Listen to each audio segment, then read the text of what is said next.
Hello my dear student, welcome back. कल का homework था बालक। होमवर्क था कि दो आवेश, एक प्लस 10 माइक्रोकूलाम और दूसरा माइनस 10 माइक्रोकूलाम, एक दूसरे से कितने दूरी पर स्थित हैं? 2 एंगस्ट्रॉम की दूरी पर स्थित हैं। तो द्विध्रुव ज्ञात करना था P बराबर। तो P का फॉर्मूला कल बताया था, P is equal to Q into 2L। 2L की दूरी है 2 एंगस्ट्रॉम। फटाफट बना दीजिए यहीं पे तुरंत।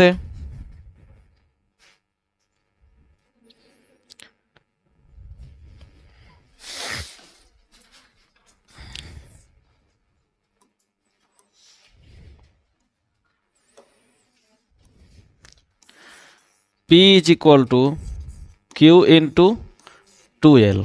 ठीक है, Q का मान क्या था? 10 माइक्रोकूलाम। कोई भी एक आवेश ले लो तो 10 गुने 10 के पावर माइनस 6 गुने दूरी था 2 एंगस्ट्रॉम, तो 2 गुने 10 के पावर माइनस 10। ठीक है, 10 दूनी 20 गुने 10 के पावर माइनस 16 कूलाम मीटर। यही आपका क्या है? उत्तर है। नहीं तो इसको और चेंज करना चाहते हो तो P इज इक्वल टू 2 गुने 10 के power minus 15 centimetre coulomb metre. ठीक है, कूलाम मीटर। ये उत्तर सभी का आया है। चलिए, बहुत अच्छा। नेक्स्ट आगे बढ़ा जाए।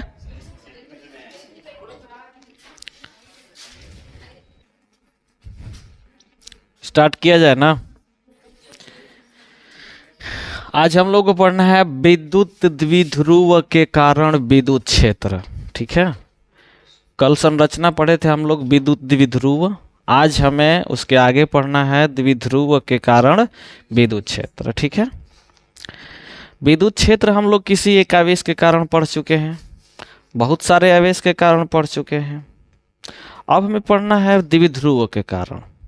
चूंकि द्विध्रुव एक ऐसी संरचना है जिसमें दो समान आवेश के परिमाण तथा जिनकी प्रकृति विपरीत हो, वह एक दूसरे से अल्प दूरी पर हो। ठीक है ना। तो इस संरचना के कारण हमें विद्युत क्षेत्र ज्ञात करना है। ठीक है, तो NCERT पाठ्य पुस्तक के अनुसार हमें द्विध्रुव के कारण 2 स्थिति में विद्युत क्षेत्र ज्ञात करना है। कितने स्थिति में? 2 स्थिति में। तो पहले हम लोग द्विध्रुव एक बार फिर से देख लेते हैं। द्विध्रुव ये है द्विध्रुव का पहला आवेश, ये दूसरा आवेश बिंदु A पर स्थित है, ये बिंदु B पर स्थित है। ठीक है, यहां आवेश स्थित है प्लस Q, यहां आवेश स्थित है माइनस Q। ठीक है, ये ध्रुव के क्या है? द्विध्रुव का अक्ष है। इसके बीच की दूरी हमने कल क्या माना था? 2L। कहीं कहीं बुक में बालक दूरी 2A भी दिया हो सकता है, किसी किसी बुक में D भी दिया हो सकता है, किसी किसी बुक में L भी दिया हो सकता है। सिंपली तो वो उससे कोई बड़ा इशू नहीं है। हमने इस दूरी को क्या माना है? 2L। आपको भी ध्यान रखना है कि हमेशा क्या मानना है? 2L। अन्यथा आप स्वतंत्र भारत के स्वतंत्र नागरिक हैं, आप यहाँ D भी मान सकते हैं, X भी मान सकते हैं, लेकिन बीच की दूरी वही होनी चाहिए। ठीक है ना। फिर इसके बीच में एक पॉइंट था, इसके बीच में एक पॉइंट था मध्य बिंदु, उसको हमने क्या कहा था? वो कहा था। ये बात सभी को याद है। ठीक है ना, ये द्विध्रुव है। अब बात करते हैं विद्युत द्विध्रुव के कारण विद्युत क्षेत्र। हमने बोला है 2 स्थिति में हम ज्ञात करते हैं। तो पहला स्थिति है बालक, पहला स्थिति है अक्ष पर। अक्ष पर ध्यान रखना, पहला स्थिति है अक्ष पर और दूसरा है निरक्ष पर। निरक्ष पर।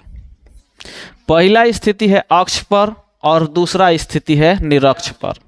अब हम बारी बारी से पहले समझ लेते हैं कि द्विध्रुव के अक्ष पर विद्युत क्षेत्र ज्ञात करना है। तो बालक ये द्विध्रुव है, तो द्विध्रुव के मिलाने वाली रेखा को हमने कल कहा था द्विध्रुव का अक्ष। ये बात सबको पता है। ये द्विध्रुव का अक्ष ये है। तो इस द्विध्रुव के अक्षीय स्थिति पर, मतलब अक्ष पर ही हमें क्या ज्ञात करना है, विद्युत क्षेत्र की तीव्रता ज्ञात करना है। तो उसके लिए हम क्या करेंगे कि इसको थोड़ा सा आगे की ओर बढ़ाएंगे या इसको आगे की ओर बढ़ाएंगे और इस पर कोई एक बिंदु ले लेंगे जिस बिंदु पर हमें विद्युत क्षेत्र की तीव्रता ज्ञात कर देनी है। अक्षीय स्थिति वही हुआ, अक्षीय स्थिति हुआ कि इसको आगे खींच दीजिए या इसको आगे खींच दीजिए किसी एक और उस पर कोई एक बिंदु ले लीजिए और उस बिंदु पर विद्युत क्षेत्र की तीव्रता ज्ञात कर दीजिए। ठीक है ना।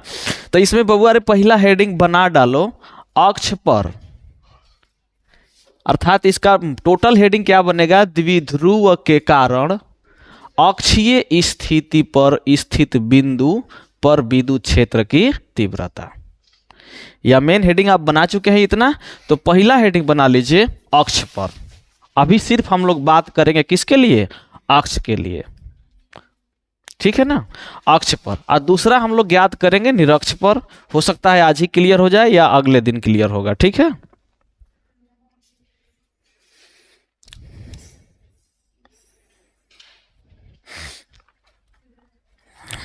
ठीक है। चलिए देखिए, ध्यान से थोड़ा सा देख लीजिएगा बालक।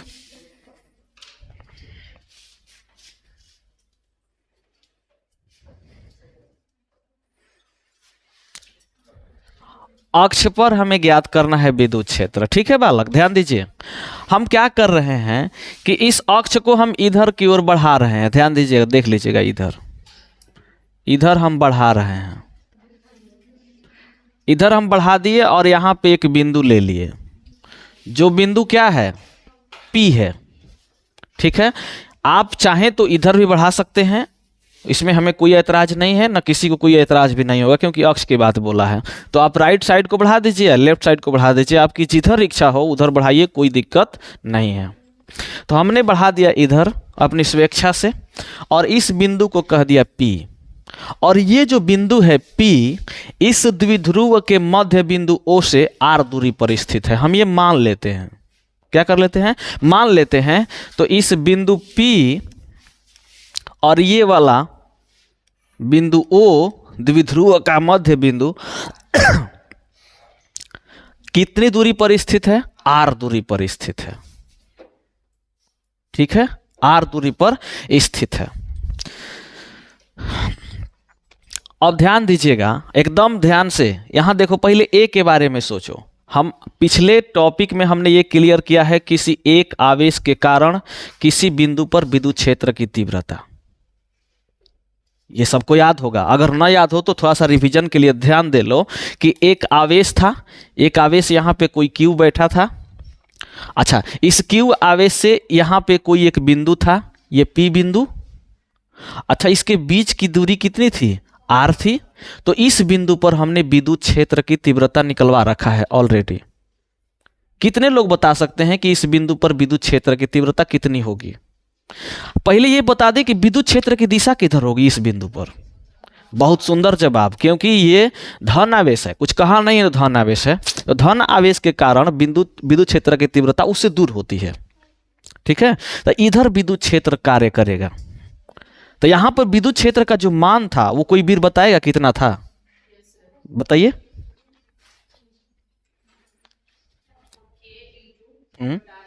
बहुत सुंदर। E बराबर फॉर्मूला क्या निकल करके आया था, K Q और बटा में बीच की दूरी का स्क्वायर। अच्छा, कभी कोई पूछ ले कि हम लोग ये जो विद्युत क्षेत्र ज्ञात करते हैं वो किस नियम से ज्ञात करते हैं, तो फटाक से आप उत्तर दीजिए, कूलाम नियम से। ठीक है, किस नियम से हम लोग ज्ञात करते हैं, कूलाम के नियम से। तो इतना तो आपको पता है। तो हम चलते हैं, इसी को थोड़ा सा आगे बढ़ाते हैं और आपको समझाने की प्रयास करते हैं। हेलो, इधर देख लीजिए, बोलिए ना, एकदम जाइए, बेशक जाइए। अब बताइए बालक, सिर्फ आप लोग इस आवेश के बारे में सोचिएगा। जब हम बहुल आवेशों के कारण विद्युत बल बता रहे थे तो हमने कहा था कि आप जिस आवेश के बारे में आपको बताना हो बल या विद्युत क्षेत्र, आप सिर्फ उस आवेश के बारे में सोचते हैं, किसी दूसरे आवेश के बारे में नहीं सोचते हैं। तो हम ये मानकर चलते हैं कि अभी मेरे पास कौन सा आवेश है, प्लस का क्यू आवेश है ए बिंदु पर, और इसको हम लोग नगण्य मानते हैं, इसको नहीं मानते हैं, तो बताइएगा कि इस बिंदु पर इस आवेश के कारण विद्युत क्षेत्र की तीव्रता किधर होगी? इस आवेश के कारण इस बिंदु P पर विद्युत क्षेत्र की तीव्रता किधर होगी?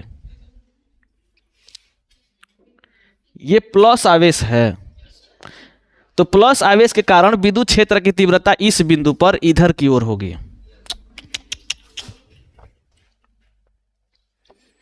इधर की ओर होगी।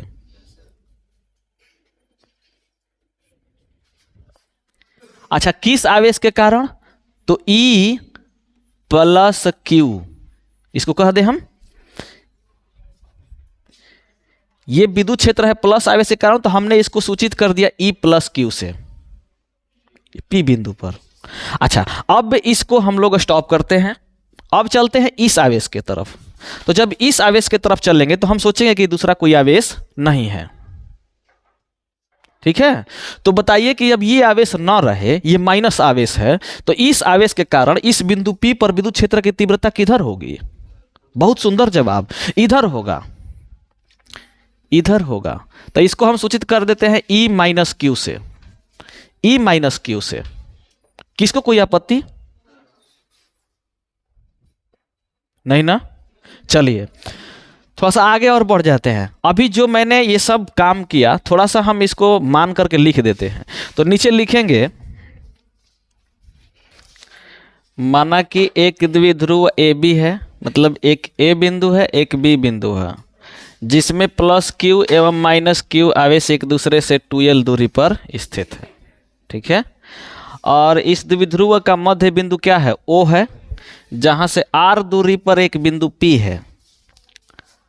ध्यान रखना ये किस स्थिति की हम बात कर रहे हैं? अक्ष पर, अक्षीय स्थिति में।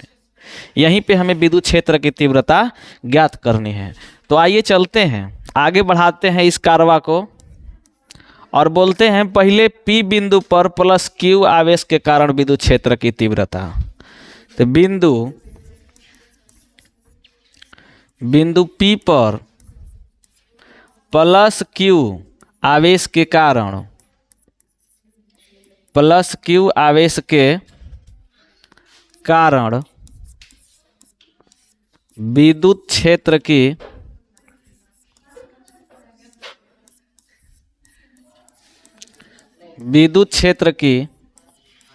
तीव्रता।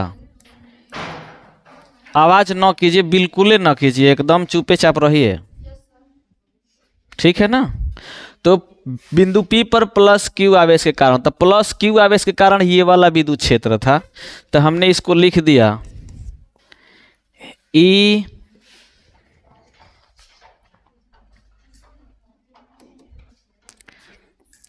E plus Q। E plus Q बराबर क्या होगा? कितने लोग बता सकते हैं? E प्लस Q का मान कितना होगा? विद्युत क्षेत्र। तो विद्युत क्षेत्र वो पॉइंट वाले के अनुसार K तो होगा ही कांस्टेंट वाला, इनटू आवेश Q होगा, तो Q धनात्मक ऋणात्मक नहीं रखेंगे, बटा में बीच की दूरी। तो किसके बीच की दूरी? इस P बिंदु और प्लस Q आवेश के कारण, प्लस Q के। तो बताइए तो ये वाला दूरी कितना होगा? R minus L। बहुत बढ़िया जवाब। क्या होगा? R minus L। देखिए ध्यान दीजिए, अभी हम इस आवेश की बात कर रहे हैं, तो इस आवेश और इस बिंदु के बीच की दूरी, तो देखो तो R यहां से यहां तक है, ठीक है ना। हमें चाहिए ये वाली दूरी, ये टोटल R है भैया, तो ये वाला L है, ये भी L है, तब तो दोनों मिलाकर 2L हुआ है ना। तो ये दूरी क्या होगी? R minus L। तो हम कह दें R माइनस L का whole square, R minus L का होल स्क्वायर। ये समीकरण 1 हो गया। किसी को कोई आपत्ति? इसी प्रकार बिंदु P पर माइनस Q आवेश के कारण, यहां लिख लीजिएगा, माइनस Q आवेश के कारण विद्युत क्षेत्र की तीव्रता। तो माइनस Q आवेश के कारण विद्युत क्षेत्र की तीव्रता क्या हो जाएगा बालक? तो E माइनस Q बराबर।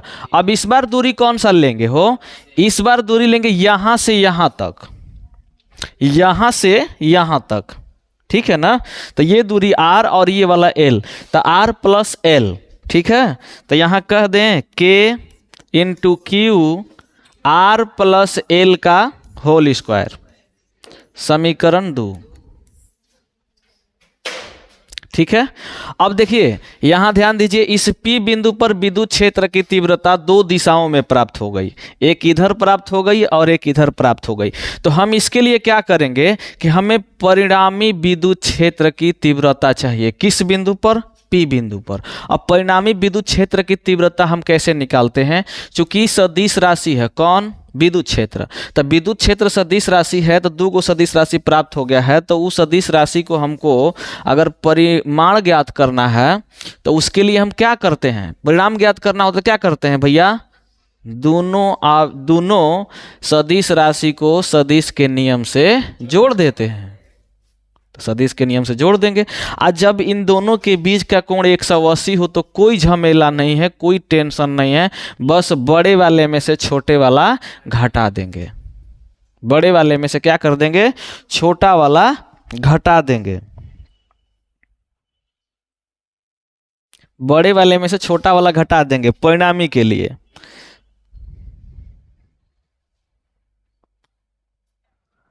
ठीक है। तो बिंदु P पर परिणामी विद्युत क्षेत्र, अब क्या कह देंगे भैया, बिंदु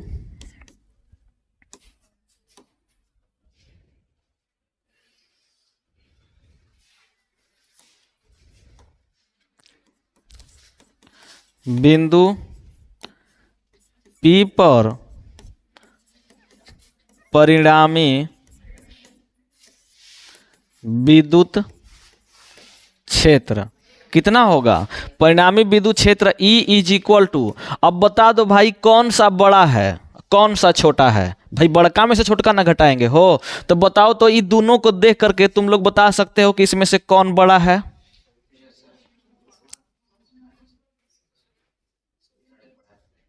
समीकरण 1 बड़ा है, बहुत अच्छा जवाब। समीकरण 1 इसलिए बड़ा है क्योंकि देखो इसका रेसिप्रोकल जो है, व्युत्क्रम जो है ये कम है, जब व्युत्क्रम कम होता है तो इसका मान ज्यादा हो जाता है। देखो इसमें जोड़े हैं और जब जोड़ेंगे तो मान क्या होगा, घट जाएगा। ये बटा वाला जब भाग जुड़ा होगा तो घट जाएगा, यहाँ पे घटाए हैं इसलिए बड़ा है। तो हम कह देंगे E is equal to E plus Q minus E minus Q, E plus Q minus E minus Q, ठीक है। अब मान रख दीजिए समीकरण 1 और समीकरण 2 से, तो E बराबर क्या प्राप्त हो जाएगा भाई, प्राप्त होगा K क्यू बटा में R माइनस L का स्क्वायर माइनस K क्यू बट्टा में R प्लस L के होल स्क्वायर। इतना सभी लोग को समझ में आ रहा है। बड़े वाले में से छोटा वाला घटा दिया, यहाँ पे कह दीजिएगा चूंकि E plus Q is greater than E minus Q. ऐसा इसलिए हो गया क्योंकि E माइनस क्यू छोटा है, E प्लस क्यू बड़ा है, ठीक है। अब इसको सॉल्व किया जाए, अगले पेज पे सॉल्व किया जाए ना, तब ठीक रहेगा। अच्छा अगले पेज पे सॉल्व किया था तो थोड़ा सा ध्यान दे लो तो भाई, एक बात ध्यान दे लो तो, ये दोनों को ध्यान से देखो, तो ये दोनों को ध्यान से देखोगे तो के क्यू इसमें भी और के क्यू इसमें भी हम कॉमन कर लें, के क्यू और के क्यू कॉमन कर ले रहे हैं। तो विद्युत क्षेत्र E बराबर क्या बचेगा, E बराबर बचेगा K into Q, K into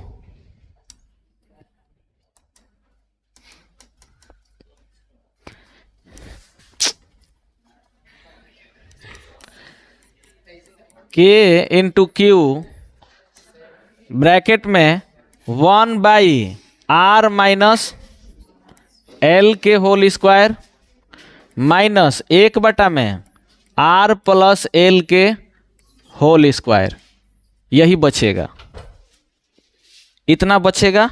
नहीं तो एक बार देख लीजिए, देख लीजिए यहाँ बचेगा 1/r-l और यहाँ बचेगा 1/r+l का होल स्क्वायर, ठीक है ना। चलिए अब इसको सॉल्व कीजिए, तो ध्यान दीजिए, तो इसको KQ को KQ छोड़ दें अभी, इसमें कुछ क्रियाक्रम कर लेते हैं, दोनों का एलसीएम निकालेंगे। पहले एलसीएम निकालेंगे तो क्या एलसीएम होगा इसका, दोनों को लिख दें इनटू में, सिंपल, दोनों को लिख दें, दोनों को लिख देंगे तो r-l का होल स्क्वायर इंटू r+l का होल स्क्वायर। अब बताइए तो यहाँ क्या बचेगा, r-l कैंसिल, ये बचेगा r+l के होल स्क्वायर, r+l का होल स्क्वायर माइनस ये कैंसिल, बचेगा ये r-l का होल स्क्वायर, ठीक है ना। अब इसको a + b और a - b के होल स्क्वायर पर तोड़िए, तो अगला देखिए स्टेप k × q, ठीक है, यही इस बार के एग्जाम में आया था, निरक्षीय और अक्षीय के लिए ध्यान दे लेना, द्विध्रुव के कारण विद्युत क्षेत्र की तीव्रता आया था 5 मार्क्स में, ठीक है। तो अब बताओ तो भाई यहाँ क्या होगा, तो पहले r के स्क्वायर था, r के स्क्वायर प्लस l का square plus 2rl minus r square plus l square minus 2rl बट्टा में r - l के होल स्क्वायर इंटू r+l के होल स्क्वायर, यही होगा। अब इसके और आगे बढ़ जाए, KQ ब्रैकेट खोल दिया जाए तो r के स्क्वायर प्लस l के square plus 2rl minus r के स्क्वायर माइनस l के square minus minus plus 2rl by r - l के होल स्क्वायर इंटू r+l के होल स्क्वायर। देख पा रहे हैं, माइनस प्लस कैंसिल कर दीजिए, ये भी कैंसिल, और 2 और 2 4rl बाई इतना, ठीक है।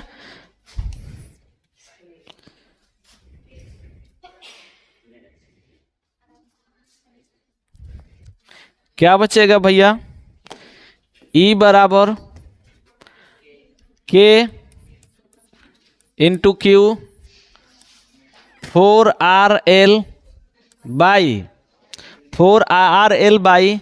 r - l का होल स्क्वायर इंटू r+l का होल स्क्वायर, ये बचेगा, समीकरण 3 कह दीजिए अब, ठीक है, यही बचेगा।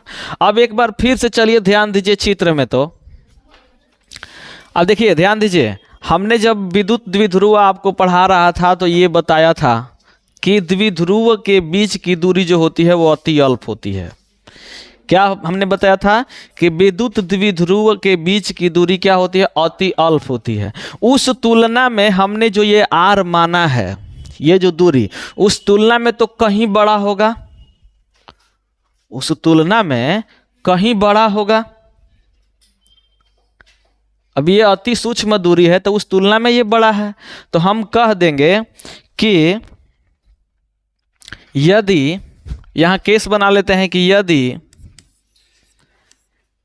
r is greater than, very very greater than l हो तो l को नगण्य किया जा सकता है, नगण्य किया जा सकता है। लेकिन ध्यान रखना, नगण्य करने का एक स्पेशल केस होता है, वो केस ये होता है कि नगण्य आप फर्स्ट ईयर में पढ़े होंगे, जब त्रुटि पढ़ रहे होंगे तब, ठीक है।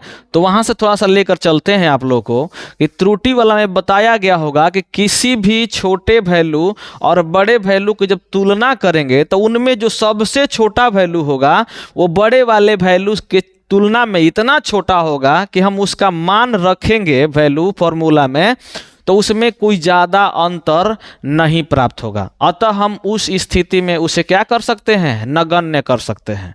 नगण्य का मतलब उसे हम शून्य मान सकते हैं। लेकिन ध्यान रखना हमेशा और हमेशा सिर्फ और सिर्फ नगण्य करने का जब भी बात आएगा वो सिर्फ धनात्मक और ऋणात्मक के केस में होगा। गुणा और भाग में नगण्य हम नहीं कर सकते हैं।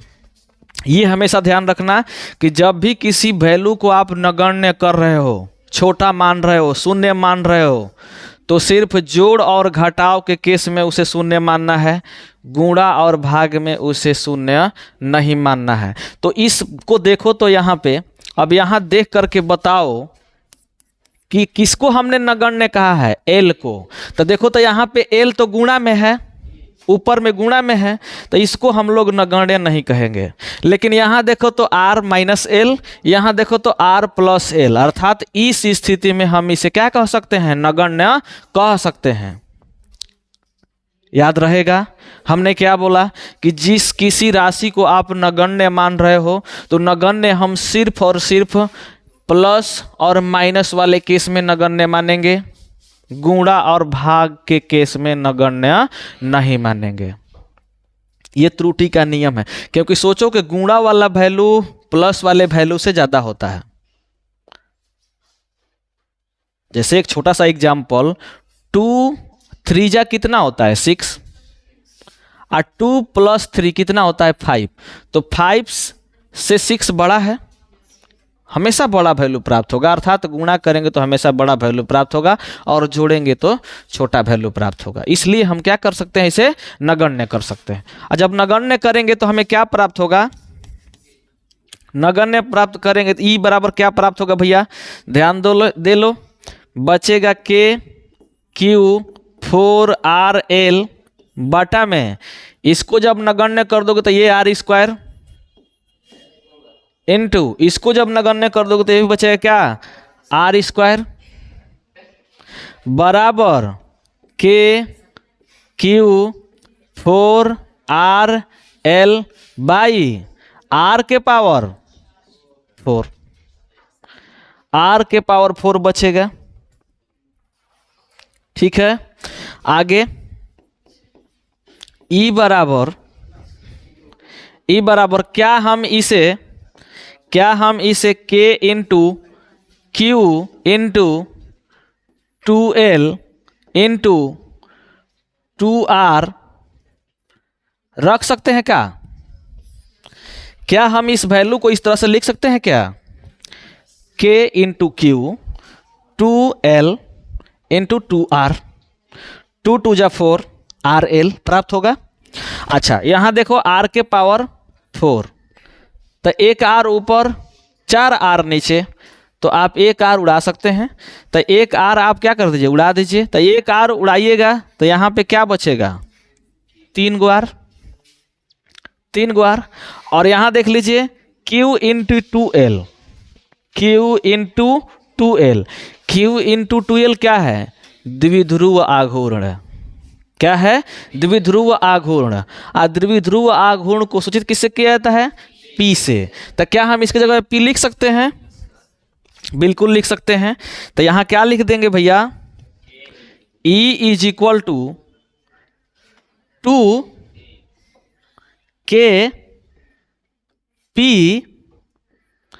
2kp बाई r के पावर 3। यही है विद्युत क्षेत्र की तीव्रता किस बिंदु पर, अक्ष पर। अर्थात किसी द्विध्रुव के कारण अक्षीय स्थिति में विद्युत क्षेत्र की तीव्रता का फॉर्मूला यही है।